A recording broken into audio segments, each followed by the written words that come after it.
Yo, it's me, it's the SCOTT. And yes, this movie is in my list for my 31 on 31. Now, I'll do a video on the complete list some point today. But for now, David Cronenberg's The Fly. And I was looking at my list, I was like, you know what? Why isn't The Fly on here? And then I started looking this morning, and there's a bunch that I've added and some I've taken out. So I'll do a video on the list. So yeah, The Fly, a remake of the 1950s-ish film starring the late great Vincent Price. This movie, directed by David Cronenberg, and stars Jeff Goldblum, and Geena Davis of Beetlejuice fame. And it's a far cry from... I've never seen the original one, but it's a far cry from what the original was. I mean, this is Cronenberg, for God's sake. So, you know it's going to be gross, disgusting, and for the most part, yeah. It tells the story of Seth Brundle, who meets a woman at some cocktail party. He brings her back to his loft, and he shows her he has this machine that he's building that could be the world's first teleportation machine. But he hasn't perfected it, and he's been using baboons as test subjects, but they keep dying. And one day he perfects it and uses it on himself, but accidentally a fly also goes inside the pod with him, and the machine is unable to determine what pieces go where, so it fuses them together, and he starts to turn into what is called the Brundle fly.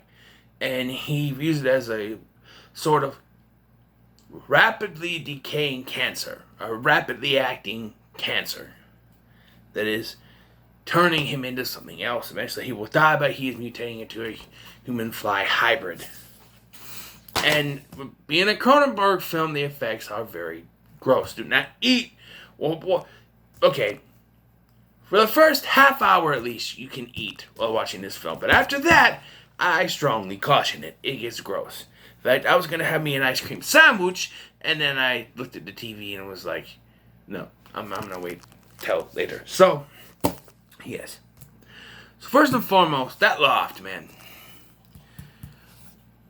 You've seen a loft like this in like Big Daddy as well. Adam Sandler and Jon Stewart both lived in a loft like that. I wanted to have an apartment loft like that. A big old sliding door, a sort of big living room area, and then you go upstairs and you have a bed, you have a little kitchen somewhere in there.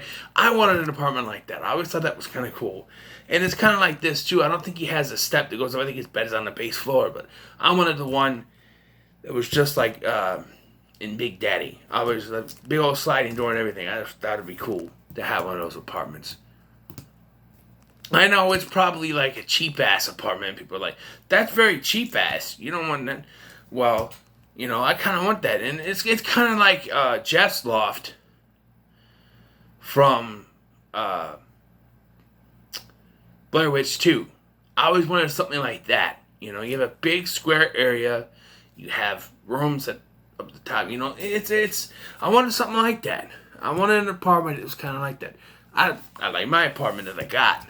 Wish I had a little more room, but, I wish I had one extra bedroom in my apartment.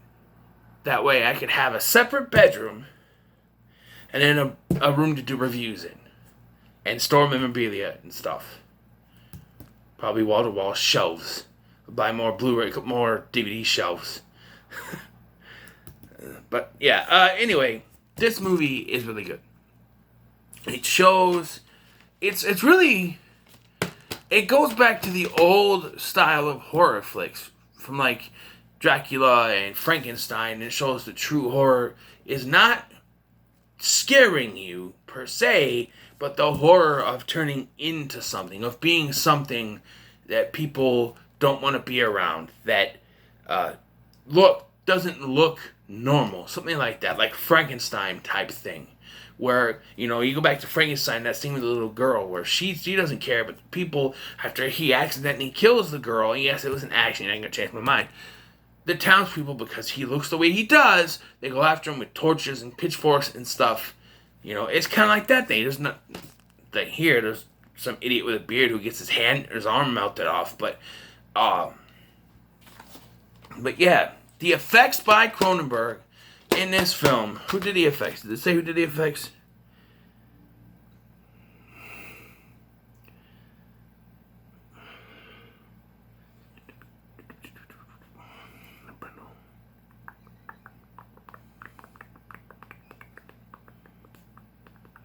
Whoever did the effects on here, maybe he did his own effects, I don't know.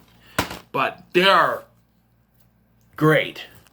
You see the different kind of stages that he's turning into this creature. And at the end, when she's trying to fight him off and she pulls his face off and he completely turns into this fly. To the point where he's finally telling her, kill me. Kill me. And she does. She has to. But yeah, and it does get complicated because she ends up pregnant and she's not sure if she got pregnant before or after he turned. She has a dream where she gives birth to a cocoon or something, a big bug or something. But this movie actually came into my life at a point in time where it was just... So, a few years ago, I was going to get this tooth on this side, far back, top right tooth pulled because it was bothering the hell out of me. And I really wanted to watch The Fly. I started looking up stuff about it. I'm like, why have I never seen this movie before? And I didn't have all streaming stuff as I do now. And the only place I found it was on YouTube. And it's one of those very shittily done things because of copyright. They put a filter over it where it looks terrible. I had to watch it in complete darkness. The sound was kind of off because you had to mess with the sound too because of copyright. I miss the days of YouTube where anything can be on there. And there was no big copyright thing. There used to be a lot of stuff on YouTube, movies, TV shows, and stuff that you could watch on YouTube, and now there's barely anything because of copyright shit. I'm not going to go into that, but I'm just saying, having to watch it like this really pissed me off. I'm like, why can't I just be able to watch a movie?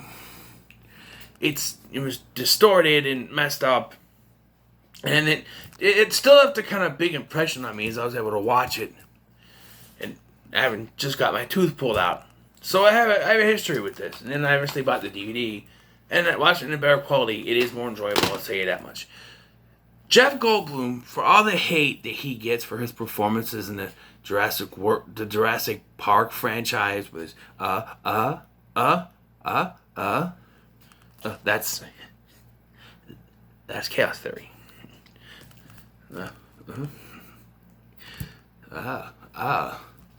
Sarah, just, he's very good in this. It's a very early Jeff Goldblum and Gene Davis. And they ended up getting married. I don't know if they were married before this or after this, but they were married for a time. Not so much after that. She did end up marrying Buddy Harlan, and then didn't go anywhere anyway. But anyway, yeah, this movie is probably one of the better remakes out there. And it's, for lack of a better word, fantastic. Alternate ending. There's an alternate ending on here. We